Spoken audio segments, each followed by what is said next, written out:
Big news, San Diego Padres fans. The stats are starting to roll in from spring training, and the Padres are officially both the best and worst in baseball at various things. I'm going to give you the TLDR of everything that you need to know spring training-wise. Christian Pedersen here, back with another episode of Padres Digest. Thank you very much for tuning in. We are a new show bringing you all things news, reaction, takes, speculation. We're here to ride shotgun with you. Win or lose, rain or shine, all season long with the San Diego Padres. So I got to ask, can you please smash that subscribe button? Helps us out in terms of getting content to you, helps us out in terms of getting content out to more people, and helps us all unite together as Padres fans to help catch Dodgers Digest, our enemy station, up the 5 freeway. All right, what was I talking about? Padres are best and worst at some stuff. What's going on? It has been a spring training so far where I think you can ignore, and I've always thought this is not me changing takes here, but spring training, the wins and losses only matter so much because a lot of it is inning by inning situationalness of how did this guy look, how did this stretch of the lineup look, how did this, that, going through a lot of things. You don't have your main guys going out there starting from game one. A lot of this is sample size from players that you will never hear from the entirety of the season, or maybe they will be very, very bit players when rosters are expanded. So I don't always buy into the win and lose. Padres aren't going to win the Cactus League. Does not matter. I think that right now, what you can get both excited and concerned, but I think more excited than concerned, which is good news for the Padres fans, is the results globally, I think, don't lie, though. If a team is hitting well, it's not just because one or two of their dudes are hitting well. It's because the whole team is hitting well. So without further ado, let's talk about where the Padres are ranked in terms of a couple of different ones. Let's talk about it. Offensively speaking, I've got one of the lowlights. This is where the Padres rank nationally amongst all teams, American and National League, in baseball. They are the 29th overall teams in home runs that have been hit this season, or this, I keep saying season, it is spring training. Spring training is part of the season. I'm already in that baseball mode, so I'm bringing you that. So they're 29th in all of baseball in terms of home runs that they have hit this spring, and half of it is Gavin Sheets. I say that jokingly. I say that not jokingly. The Padres have not hit a ton of home runs. They're at 16 right now. The top team, the Yankees, literally have double them. I'm not all that worried about this one. I think that this is something that, if anything, you don't want too many of them to hit because you just don't want to waste the mojo of them. But it is a little interesting to see just how far the delta is in any given season, especially with the Yankees not necessarily being at 100% strength of all of their signature players. So their lineup definitely stepping up. Padres, they could have a little bit more work to do. I think that you will obviously see Manny and Fernando and all those guys kick it into gear once the season starts, and then the home run numbers will be, I think that they could be 15th. I don't know where we go in terms of jumping all the way up. I would love to see a couple guys step up. Maybe Sheets can actually hit 20 this year. Maybe there's some other guys. We got some other videos on specific players. I'm just giving you big, broad strokes right now.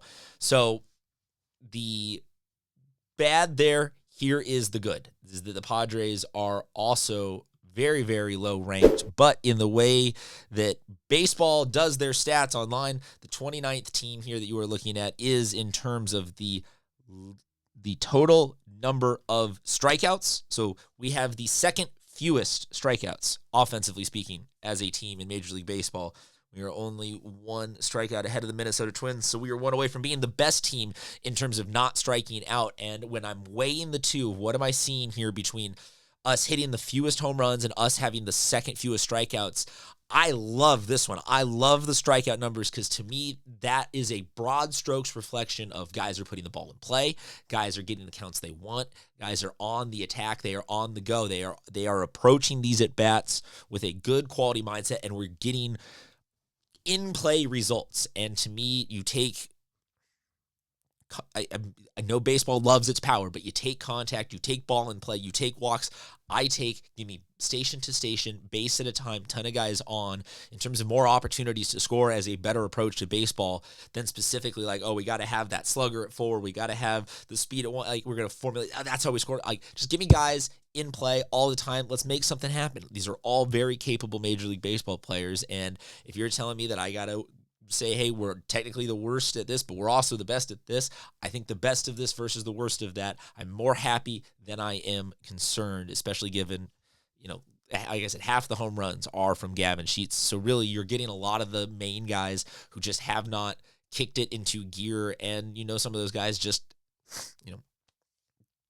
I don't think that I'm saying anything crazy when I say after a couple of spring trainings, some veteran returning Major League Baseball players don't necessarily pour their every single all into every at-bat in spring training. It is largely just for them to help get the rust off, help figure out the team for the rest of them around them. So, look, guys, don't stress about that. Let's talk about the other categories. Padres, offensively, they are low ranked. They kind of categorize in the middle as high as or low as the mid-teens on some of these different ones. But those two offensively, I think, speak to the situation so far summed up in spring training. A lot of guys on base, a lot of guys scoring, just not getting it done with the power numbers. Let's go over to the pitching side of things. Let's stay, though, talking about home runs. Your Padres are officially the best pitching staff in baseball in terms of number of home runs allowed this spring training. They have allowed the least number of home runs of any team in baseball in spring training, and I love that. I am all here for that, especially given, like I said, offensively, the low home run numbers, you look at it and you're like you excuse it because of the players.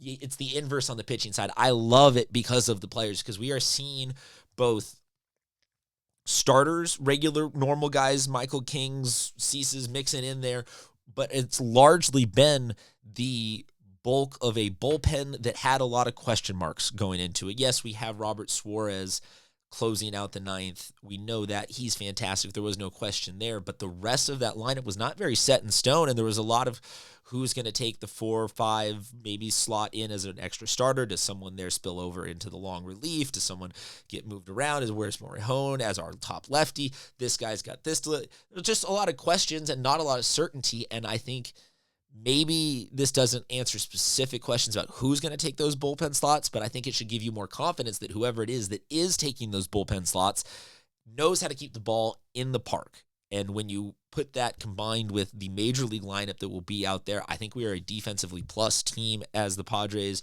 are assembled so far in 2025. And I like that combination of a pitching staff that generally knows how to not surrender home runs and then knows how to, in turn, get out there and get outs and keep the ball in play and keep games close. On the flip side of that, let me give you the negative on the pitching side, and let's talk about how we weigh this all out, is the Padres are the worst team in baseball in terms of strikeouts as a pitching staff. So they have the lowest number of strikeouts of any squad, and you dig deep into the metrics, and you can make arguments always for everything to have two sides. But to me, I don't see this as a silver lining of, they're getting enough ground balls and fly balls to it all works out mathematically, yada, yada, yada. I sometimes think that there are certain stats that you can measure up and be like, you just sometimes need some of those. You need this, you need that. This Padres team needs some strikeouts, because when you start talking about balls in play against the Dodgers in regular season, that's a lot dicier lineup to pitch to contact, as opposed to having guys that you can slot in. Hey, we need some strikeouts here. We have runners on second and third. We need to really have a guy who can go in there and X, Y, or Z match up with some sort of nasty stuff or some sort of reliable stuff that can be competitive to get a strikeout on that at bat, or throw in a starter or two. You know what I'm saying? Situationally speaking, sometimes, you don't worry about, does this guy have 7 pitches, like a pitch array and variety. Like, there are some tertiary stats you just don't worry about. Strikeouts are one that I really like. So this, to me, does raise a semi-red flag that has me worried. Again, I weigh the stats, and I think that of the two things that the Padres are best and worst at on the pitching side, I am great with it, because if they were giving up a lot of home runs and giving a lot of strikeouts, I'd I'd still be worried about that. Like, home runs are a good indicator of overall mastery of the zone. So I'm there. I want to see Ruben Niebla, the pitching coach, figure out a way to dial this in. And some of this will get tweaked when you have the starters like Cease going more consistently for longer innings. But this is indicative of a concerned spot that the Padres need to either A, be on the lookout for. Do they trade to get some sort of arms? Because there is usually a team or two that has a premium-ish relief guy that they just are not in the race. They're not competitive. They will take a decent discount deal for an arm that you can slot in there and be like, all right, we got at least more of that quantity of strikeouts. Or you got to develop, like, there are other options of, developing. Like, it's just a question. It's a lingering thing that I am going to be looking at and worrying out of, hey, can they get the strikeout numbers up? So there you have it. Padres are best and worst in Major League Baseball in a couple of different things through spring training. So far, we're about 50-ish% of the way done with spring training. So I think this is a large enough sample size to get at least somewhat invested in this and be like, hey, this gives me a good feel for the team. Let me know what you think, though. Drop a comment below. And as I said at the start, if you could toss me a subscription, it would be much appreciated. Until next time, keep the faith.